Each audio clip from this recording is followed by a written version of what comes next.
এক লোক আমাকে প্রশ্ন করেছে বাবা মার কথা কতদূর মানতে হবে।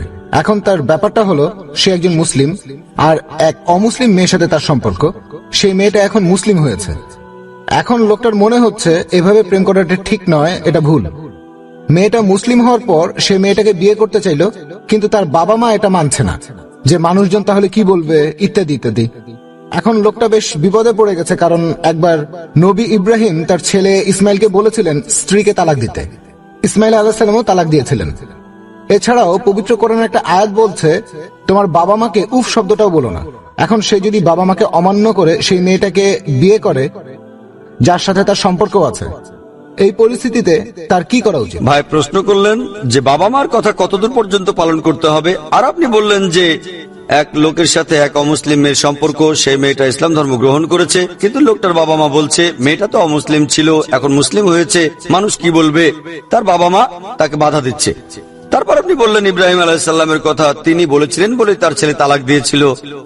আর বাবা মাকে উশব্দ বলা যাবে না, সূরা ইসরার 23 নম্বর আয়াতে বলা হয়েছে। এখানে তার কি করা উচিত? আপনার প্রশ্নের প্রথম অংশ, বাবা মার কথা কতদূর পর্যন্ত মানতে হবে। যদি তার বাবা মা আল্লাহ এবং রাসূলের বিরুদ্ধে না যায়, আল্লাহ আর রাসূলের আদেশের বিরুদ্ধে না যায়, তাহলে সবকিছুই মানা যাবে, এটা সর্বোচ্চ সীমা। এরপরেও যদি মানেন সেটা হবে আল্লাহ এবং রাসূলের বিরুদ্ধে।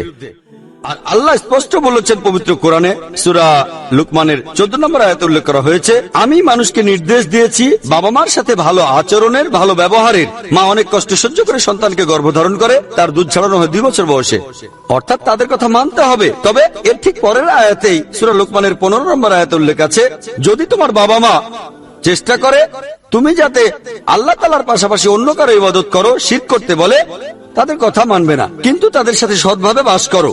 একই কথা আছে সূরা আনকাবুতে, এখানে 8 নম্বর আয়াতে বলা হয়েছে, আমি মানুষকে নির্দেশ দিয়েছি বাবা মার সঙ্গে সৎ ব্যবহারের, কিন্তু বাবা মা যদি জিহাদ করে, চেষ্টা আর জোর করে আল্লাহর পাশে এমন কারো ইবাদত করতে যার সম্পর্কে তোমার কোনো জ্ঞান নেই, তাহলে মানবে না। যদি বাবা মার কথা আল্লাহ এবং রাসূলের বিরুদ্ধে না যায়, তাহলে 100% মানতে হবে। এটাই হলো সর্বোচ্চ সীমা। এই সীমার উপরে যদি তারা কোনো কিছু মেনে চলতে বলে, তাহলে আপনিও আল্লাহর বিরুদ্ধে যাবেন, যিনি অনেক বড় আপনার বাবা মার চেয়ে। দ্বিতীয় পয়েন্ট, যদি বাবা মা আল্লাহ এবং রাসূলের বিরুদ্ধে না গিয়ে কিছু করতে বলে, সেটা কি মানবো? হ্যাঁ, মানলে ভালো। তবে কিছু কথা হয়তো পরোক্ষভাবে বিপক্ষে যাবে। যেমন এখানে আপনি আপনার যে বন্ধুর কথা বললেন, সে মুসলিম, যার সম্পর্ক ছিল এক অমুসলিম মেয়ের সাথে, আর সে মানছে এটা ভুল, ভুল বুঝতে পেরেছে, আলহামদুলিল্লাহ। সে মানছে যে আগে ভুল করেছিলাম, সে অনুতপ্ত হচ্ছে। এখন সেই মেয়ে ইসলাম গ্রহণ করেছে, তবে তার বাবা মা এই সমাজের ভয় পাচ্ছে যে মানুষ কি বলবে, তাই একে বিয়ে করো না। এই 1 নম্বর, সম্পর্ক কতটা গভীর ছিল জানি না। যদি এই সম্পর্কটা হয়ে থাকে শেষ পর্যায়ের,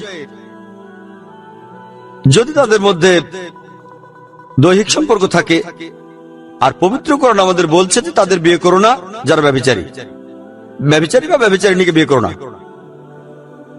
এটা কোরআন বলছে। এমন কাউকে বিয়ে করো না যে মুমিনা না, এটা আসলে শিরকের কাছাকাছি। আসলে এই ধরনের ক্ষেত্রে পেপারে এমন অ্যাড দেব না যে আমি ব্যভিচারী, একজন ব্যভিচারিণীকে বিয়ে করতে চাই, টাইমস অফ ইন্ডিয়াতে এই অ্যাডটা আমি ছাপাতে চাই।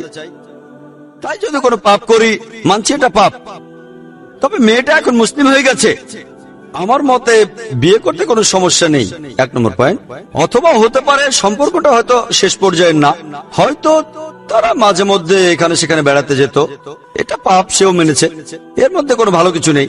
কিন্তু সেই মেয়ে যদি ইসলামের সৌন্দর্য দেখে মুসলিম হয়ে থাকে, আর যদি মনে করে সে একজন সত্যিকারের মুমিনা, সত্যিকারের মুসলিমা, ইসলাম পালন করে, আর সেই মেয়ে যদি বিয়ের জন্য একই রকমের কোন পুরুষ খুঁজে না পায়, ছেলেটাকে বিয়ে করতে চাইলো, বাবা মা তখন বাধা দিল যে মানুষজন কি বলবে, সে ভালো মেয়ে না, এজন্য বাধা দিচ্ছে না।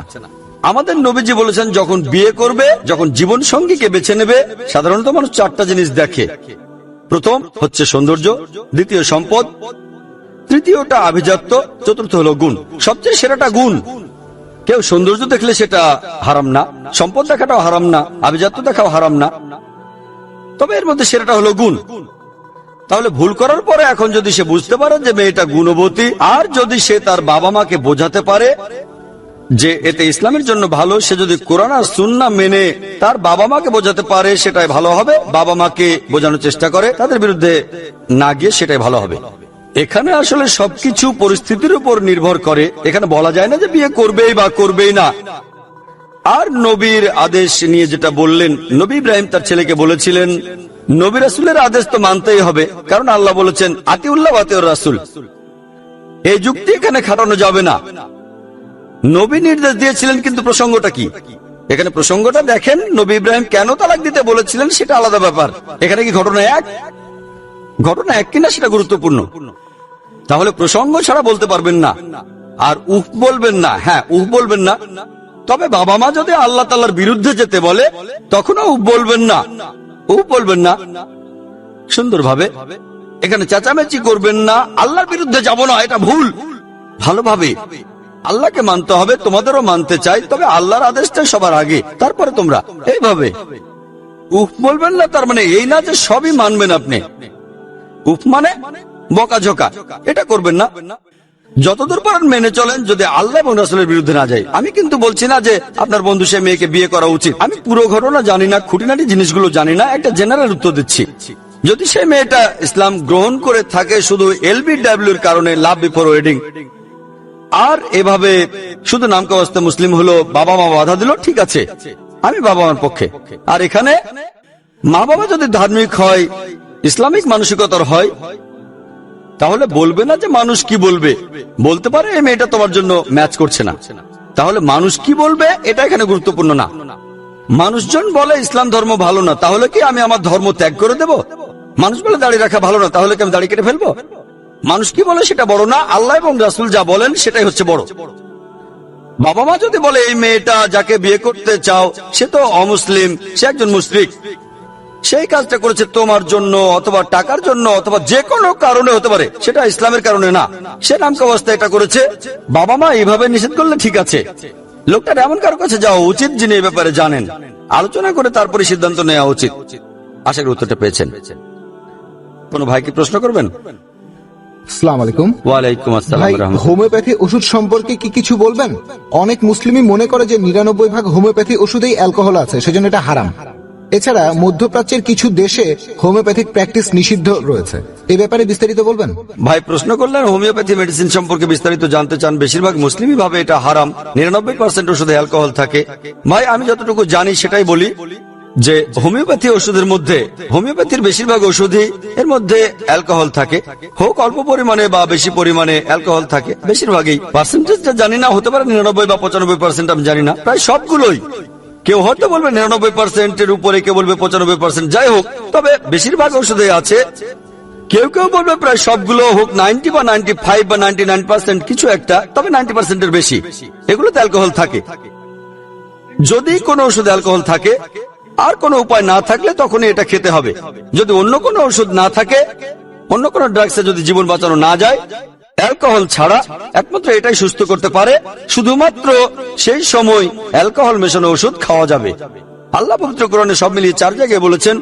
সূরা বাকারার 173 নম্বর আয়াতে আছে, সূরা মাইদার 3 নম্বর আয়াতে তিনি বলেছেন, সূরা আনামের 145 নম্বর আয়াতে বলেছেন, এবং সূরা নাহলের 115 নম্বর আয়াতে বলেছেন, হুররিমাত আলাইকুমুল মাইতুতু ওয়াদ-দামু ওয়া লাহমুল খিনজির ওয়া মা উহিল্লা লিগাইরিল্লাহ বি।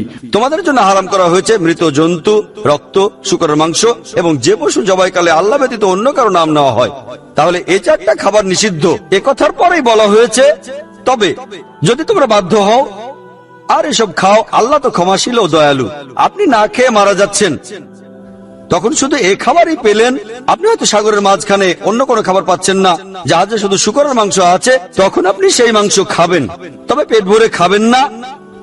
আর এরপর আপনি তীরে আসলে সেটা আবার হারাম হয়ে যাবে। একইভাবে যদি অ্যালকোহলই একমাত্র ঔষধ হয় তাহলে অনুমতি আছে, তবে 90% হোমিওপ্যাথি ওষুধের মধ্যেই অ্যালকোহল থাকে।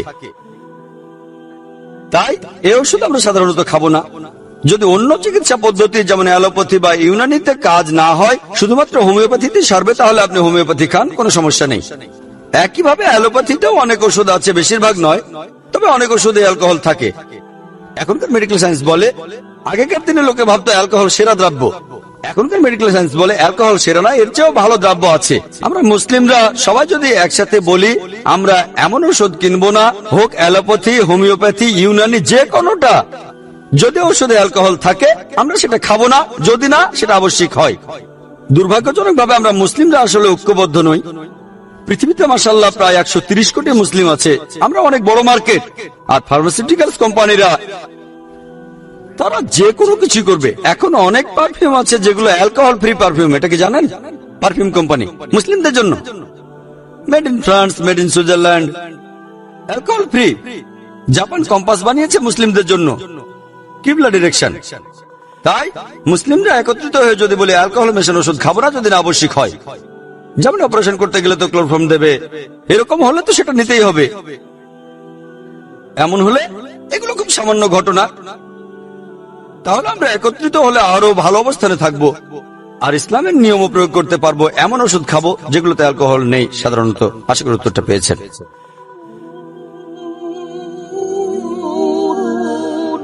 আসসালামু আলাইকুম, আমি মোহাম্মদ বদরুদ্দোজা নদভী, আপনারা দেখছেন পিস টিভি বাংলা।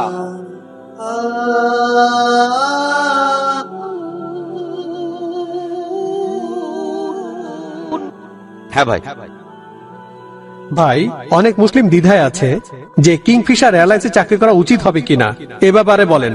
ভাই প্রশ্ন করলেন যে কিংফিশার এয়ারলাইন্সে চাকরি করা উচিত হবে কিনা। প্রথমে সাধারণ এয়ারলাইনের কথা বলি, তারপর কিংফিশার নিয়ে বলবো, যাতে করে আপনারা বুঝতে পারেন। যদি এয়ারলাইন্সে চাকরি করা সম্পর্কে বলি, যখন কোনো কোম্পানিতে চাকরি করেন, যদি কোম্পানির বেশিরভাগ কাজ হয় হারাম, তাহলে সেখানে কাজ করা হারাম যে কোনো স্তরে, টপ লেভেলে, ডাউন লেভেল, যে কোনো লেভেলে। ধরেন ব্যাংকে চাকরি করছেন, সুদ বা রিবা হারাম, তাহলে ব্যাংকে যদি চাকরি করেন, বাইরে বা ভেতরে, ওয়াচম্যান, ক্লার্ক, অ্যাকাউন্ট্যান্ট, যে কোনোটা, কারণ বেশিরভাগ কাজই হারাম। অনেক কোম্পানি আছে যেখানে অল্প কাজ হারাম, যেমন ধরেন 5 স্টার হোটেলে চাকরি করা, সেখানে মদের বার থাকে, সেই মদের আয় হয়তো 5% বা 2% পুরো আয়, বেশিরভাগ আয় আসে রুম ভাড়া থেকে। অল্প কাজ হারাম, তবে আপনি সরাসরি সেখানে কাজ করবেন না, যেটা হারাম। যদি আপনি ওয়েটার হিসাবে বারে কাজ করেন সেটা হারাম, কিন্তু রিসেপশনে কাজ করলে সমস্যা নেই। যদি কাজ করেন লন্ড্রিতে সমস্যা নেই, কিন্তু যদি বারের ওয়েটার হিসেবে কাজ করেন আর এভাবে অ্যালকোহল সার্ভ করেন সেটা হারাম হবে। তাহলে কোন এয়ারলাইন্সে চাকরি করা, এয়ারলাইনের আয়টা হারাম না, তবে যেহেতু বেশিরভাগ এয়ারলাইন্সে, সবগুলো না, বেশিরভাগই অ্যালকোহল সার্ভ করা হয়, সেখানে হোস্টেস হলে মদ সার্ভ করবেন, এটা হারাম। তাহলে কোন এয়ারলাইন্সে চাকরি যেখানে মদ সার্ভ করবেন একজন হোস্টেস বা পার্সার হিসেবে, এটা হারাম, কারণ মদ সার্ভ করা। কিন্তু যদি হন টিকেটিং এজেন্ট বা গ্রাউন্ড স্টাফ এয়ারলাইন্সে, সমস্যা নেই। এবারে কিংফিশার এয়ারলাইন্স নিয়ে বলি, এটা আমি আলাদাভাবে দিচ্ছি, কারণ কিংফিশারের আসল পরিচয় এটা অ্যালকোহলিক কোম্পানি,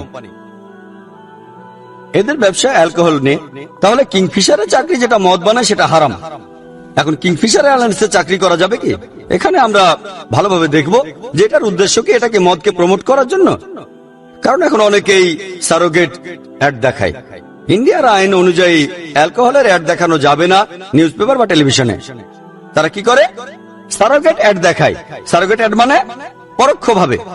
তাহলে পরোক্ষভাবে এই অ্যাডগুলো বলছে অ্যালকোহলের কথা। অ্যাডে দেখবেন ছোট করে, খুব ছোট পানি,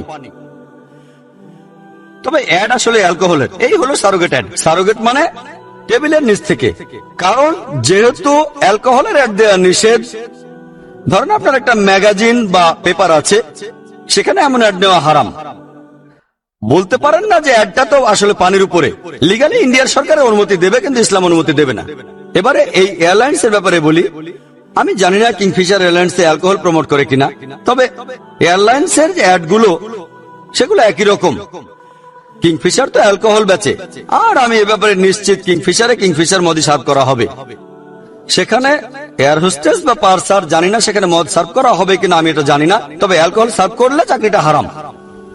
গ্রাউন্ড স্টাফ হিসেবে একটু খেয়াল রাখতে হবে যে উদ্দেশ্যটা আসলে কি। যদি বোঝেন এটা সম্পূর্ণ আলাদা, মদের সাথে সম্পর্ক নেই, তাহলে নাম এক হলে সমস্যা নেই। নামটা, যেমন ধরেন সিটি ব্যাংক, এরা চালু করেছে ইসলামিক শাখা, সিটি ব্যাংক একটা বাণিজ্যিক ব্যাংক যেখানে সুদের কারবার হয়, তাহলে সিটি ব্যাংকে চাকরি হারাম, কিন্তু তারা চালু করেছে ইসলামিক শাখা। বেশিরভাগ কাজে হারাম, কিন্তু এই শাখাটা, এই ইসলামিক শাখায় চাকরি করতে পারেন আপনারা। নামটা সিটি ব্যাংক শুনে বুঝেছেন এটা হারাম, কিন্তু যদি ইসলামিক শাখা চালু করে আপনি, তাহলে সেই শাখায় চাকরি করতে পারেন, কোনো সমস্যা নেই, যদি সরাসরি সম্পর্কটা না থাকে আর ফান্ড একসঙ্গে না থাকলে। ঠিক আছে, এখানে দেখতে হবে যে কিংফিশার এয়ারলাইন্স আর কিংফিশার অ্যালকোহল কোম্পানি, এই দুই কোম্পানির মধ্যে সম্পর্কটা কি। যদি পুরোপুরি আলাদা হয়, যদি এয়ারলাইন মদকে প্রমোট না করে, আমি জানি না, আল্লাহ মালুম। যদি অ্যালকোহলের সাথে সরাসরি সম্পর্ক থাকে, তাহলে যে কোনো পোস্টে চাকরি করা হারাম। আর যদি সম্পূর্ণ আলাদা হয়, তখন মদ সার্ভ করলে এয়ার হোস্টেসের চাকরিটা হারাম, বাকিগুলোতে সমস্যা নেই। এইসব ব্যাপার চিন্তা করে সিদ্ধান্ত নিতে পারেন। আশা করি উত্তরটা পেয়েছেন। কোন ভাই কি প্রশ্ন করবেন? আসসালামু আলাইকুম। ওয়ালাইকুম আসসালাম রহমতুল্লাহ। এমন জায়গায় মানুষ কিভাবে নামাজ পড়বে যেখানে সূর্য দেখা যায় 6 মাস আর তার পরের 6 মাস সূর্য দেখা যায় না? ভাই প্রশ্ন করলেন যে পৃথিবীতে এমন কিছু জায়গা আছে যেখানে সূর্য দেখা যায়, সেখানে সূর্য থাকে 6 মাস, অস্ত যায় না। আর পৃথিবীর অন্য প্রান্তে 6 মাস সূর্য দেখা যায় না, সেখানে মানুষ কিভাবে নামাজ পড়বে? নামাজ পড়ার কথা বললে কিছু ব্যাপার বলা আছে পবিত্র কোরআনে সময়টা, এছাড়াও হাদিসে আছে আমরা 5 বার নামাজ পড়ি। সূর্য ওঠার আগে ভোরবেলায় ফজরের নামাজ, তারপর দুপুরে যখন সূর্য মধ্য আকাশে থাকবে তখন জোহরের নামাজ, তারপর বিকেলে সূর্য ডোবার আগে আসরের নামাজ, সূর্য ডোবার পরপরই মাগরিবের নামাজ, আর দিনের শেষে যখন রাত হয়ে যায় তখন এশার নামাজ। আমরা 5 ওয়াক্ত নামাজ পড়ি। এটা নির্ভর করে সূর্যের উপর, ওঠা আর ডোবার উপর সময়টা। তবে পবিত্র কোরআনের আরেকটা আয়াত আমাদের বলছে যে সব শহরের মায়ের দিকে তাকাও। সব শহরের মা মানে মক্কা। তাহলে যেখানে সমস্যা আছে, যে পরিস্থিতি এরকম সূর্য ওঠার ডোবা নিয়ে, কারণ পৃথিবী ঘুরছে, পৃথিবীর এই প্রদক্ষিণের উপর নির্ভর করে দিন ছোট আর বড় হয়। এটা নির্ভর করে পৃথিবীর ঘোরার উপরে। আর 2 মেরুর দিকে, উত্তর মেরু আর দক্ষিণ মেরু, অর্থাৎ অ্যান্টার্কটিকা আর আর্কটিক, সেখানে দেখবেন 6 মাস দিন আর 6 মাস রাত। এই অবস্থায় দুটো অপশন থাকে। আপনারা মক্কার সময়টা দেখতে পারেন, মক্কা আছে পৃথিবীর কেন্দ্রবিন্দুতে, এটা একটা অপশন। অন্যটা কাছাকাছি কোনো শহর যেখানে টাইমিংটা নরমাল। যে কোনো একটা নামাজ পড়া আর রোজা রাখা, দুটো ক্ষেত্রেই রোজা রাখার সময়ও আমরা সূর্য ওঠা আর ডোবার উপরে নির্ভর করি। তাহলে এভাবে রোজা রাখার জন্য আর নামাজ পড়ার জন্য আপনি মক্কার সময়টা মেনে চলতে পারেন, অথবা কাছাকাছি কোনো শহর যেখানে টাইমিংটা নরমাল, এতে করে সবার সুবিধা হবে। আশা করি উত্তরটা পেয়েছেন। ভাই যে উত্তর দিলেন সেটা কি ইসলামের বিশেষজ্ঞদের মতামত নাকি কোরআন আর সহিহ হাদিসের কথা? ভাই, ইসলাম ধর্মে শরিয়ার নিয়মগুলো এসেছে হয় পবিত্র কোরআন থেকে বা হাদিস থেকে, অথবা সাহাবাগণ যা করেছেন। এছাড়া আরেকটা উৎস হলো কিয়াস, একটা ইজমা আর একটা কিয়াস। কিয়াস পবিত্র কোরআন আর হাদিসের উপর ভিত্তি করে এসেছে। যেমন ধরেন, পবিত্র কোরআন বলছে, সূরা মাইদার 90 নম্বর আয়াতে উল্লেখ করা হয়েছে যে কোনো মাদক দ্রব্য হারাম। তবে এখানে আরবি শব্দটা খামার, যেটার অর্থ হলো মদ। তবে এটাকে বুঝতে হবে যে কোনো মাদক দ্রব্য। যদি প্রশ্ন করেন কোরআনে কি এমন আয়াত আছে যেটা সরাসরি বলছে যে মাদক দ্রব্য হারাম, কোকেন হারাম, সরাসরি ভাবে না, পরোক্ষভাবে বলা হয়েছে। এটাকে বলা হয় কিয়াস। কিয়াস মানে হচ্ছে যুক্তি ব্যবহার করা, যুক্তি দিয়ে অর্থ বের করা। তবে এটার ভিত্তি হবে কোরআন এবং সহিহ হাদিস। তাহলে বলতে পারি যুক্তি দিয়ে কিয়াসের মাধ্যমে যে ড্রাগ, কোকেনও হারাম। একইভাবে কোরআনের আয়াত যখন বলছে সব শহরের মায়ের দিকে তাকাও, হাদিস ওই কথা বলছে। এই কথাগুলোর উপর ভিত্তি করেই এটা এসেছে। এখানে সবাই একমত, এখানে কোনো ভিন্ন মত নেই। এরকম কিয়াসের মাধ্যমে অনেক ব্যাখ্যা দেয়া যায়। যেমন ধরেন, আগেকার দিনে এমন ফতোয়া ছিল যে ধূমপান হলো মাকরুহ। এর কারণ কেউ ধূমপান করলে তখন তার মুখে বাজে গন্ধ হয়, অন্যের সমস্যা হয় মুখের গন্ধে। নবীজি সাল্লাল্লাহু আলাইহি ওয়াসাল্লামের একটা হাদিস আছে যে তোমরা রসুন খেয়ে নামাজ পড়তে যেও না, কারণ রসুন খেলে মুখে বাজে গন্ধ হয়। এই হাদিসের উপর ভিত্তি করে বলা হয়েছিল ধূমপান মাকরুহ। কিন্তু এখন আমরা জানতে পেরেছি যে ধূমপান করলে শরীরের অনেক ক্ষতি হয়। এটা একটা স্লো পয়জনিং। ওয়ার্ল্ড হেলথ অর্গানাইজেশনের মতে প্রতি বছর 40 লক্ষ মানুষ মারা যায় শুধু ধূমপানের কারণে। লাং ক্যান্সার, হার্ট, এটা এরকম অনেক কারণ। তাহলে এটা স্লো পয়জনিং। আর সূরা বাকারার 195 নম্বর আয়াতে বলা হয়েছে যে তোমরা নিজের হাতে নিজেদের ধ্বংস করো না, নিজের হাতে নিজেদের ধ্বংস করো না, এটা হচ্ছে হারাম। এ কথার ভিত্তিতে বেশিরভাগ উলামাগণই, বিশেষজ্ঞরাও 400-রও বেশি ফতোয়া দিয়েছেন যে ধূমপান হারাম। তাহলে এটার ভিত্তি হলো কিয়াস। এভাবে নামাজ পড়া আর রোজার ব্যাপারটাও এসেছে কিয়াস থেকে। আশা করি উত্তরটা পেয়েছেন। হ্যাঁ ভাই। আসসালামু আলাইকুম। ওয়ালাইকুম আসসালাম রহমতুল্লাহ। যিশু বলেছেন, আমার পিতা আমার চাইতে মহান, আমার পিতা সবার চাইতে মহান। এখন মহান স্রষ্টাকে পিতা বলে ডাকা কি পরস্পর বিরোধী নয়? ভাই প্রশ্ন করলেন আর বাইবেল থেকে উদ্ধৃতি দিলেন যে যীশু খ্রিস্ট বলেছেন আমার পিতা আমার চাইতে মহান, আমার পিতা সবার চাইতে মহান। এই কথাটা কি পরস্পর বিরোধী? আপনারা দেখবেন আল্লাহ তাআলার যে বিভিন্ন বৈশিষ্ট্যগুলো যেগুলো কোরআনে আছে, অনেক পবিত্র কোরআনে আছে। আল্লাহ সুবহানাহু ওয়া তাআলার মোট 99টা নাম। আর রহমান, আর রহিম, পরম দয়ালু, পরম দয়াময়, আল হাকিম, সবচেয়ে জ্ঞানী। কিন্তু আল্লাহকে পিতা বলে ডাকা এটা কি ঠিক? সাধারণভাবে যদি প্রশ্ন করেন, বাইরে থেকে দেখলে এটা ভালোই, বাইরে থেকে এটা একটা বৈশিষ্ট্য। তবে মানুষ ভুল বুঝেছে যে পিতা তার মানে যীশু খ্রিস্ট হলেন ঈশ্বরের পুত্র। আর এজন্যই পবিত্র কোরআনে আল্লাহ সুবহানাহু ওয়া তাআলার এমন নাম দেয়নি যার অর্থ পিতা। আরবিতে বাবা শব্দটা হবে আব। আরো কঠিন শব্দ রব পবিত্র কোরআনে আছে। রব মানে রক্ষাকর্তা, পালনকর্তা। তাহলে আল্লাহ সুবহানাহু ওয়া তাআলা তার জ্ঞান দিয়ে এই নামগুলো দিয়েছেন যেখানে পিতা বা আব শব্দটা নেই। আল্লাহ সুবহানাহু ওয়া তাআলার পিতা নামে কোনো বৈশিষ্ট্য নেই। আল্লাহ তাআলা এসব করেছেন। মানুষ হয়তো ভুল বুঝবে, হয়তো নিজের বাবাকে ঈশ্বর বলে ডেকে বসবে, হয়তো অনেক ভুল বোঝাবুঝি হয়ে যেতে পারে। আর এজন্য আমিও একমত যে পিতা নামটা আল্লাহ সুবহানাহু ওয়া তাআলার কোনো বৈশিষ্ট্য নয়। তবে সেই সময়ে আমাদের বুঝতে হবে বর্তমানের যে বাইবেল এটা অরিজিনাল ইনজিল না, যেটা নাজিল হয়েছিল ঈসা আলাইহিস সালাম বা যীশু খ্রিস্টের উপর। আর পবিত্র বাইবেলের অনেক জায়গায় যীশু খ্রিস্ট নিজের মুখেই ঈশ্বরকে ডেকেছেন পিতা বলে। এটা তার একটা স্টাইল। তাহলে ঈশ্বরের একটা বৈশিষ্ট্য পবিত্র বাইবেলে, আর সেটা ছিল পিতা, কিন্তু এটা কোরআনে নেই। আমি আগের প্রশ্নের উত্তরে বলেছিলাম যে আমরা মেনে চলবো শেষ আসমানি কিতাব। এর আগে যতগুলো ধর্মগ্রন্থ এসেছিল সেগুলো ছিল নির্দিষ্ট সময়ের জন্য, গোত্রের জন্য। বাইবেলে সঠিক না ভুল সেটা আলাদা কথা, সঠিক হয়ে থাকলেও সেটা ছিল নির্দিষ্ট সময়ের জন্য, গোত্রের জন্য। আজকে আমরা মানবো সর্বশেষ ও চূড়ান্ত আসমানি কিতাব কোরআন। হতে পারে আমি আছি ইন্ডিয়ায়, ইংল্যান্ড বা আমেরিকায়, আমরা কোরআন এবং হাদিসের নির্দেশ অনুযায়ী কাজ করব। আশা করি উত্তরটা পেয়েছেন।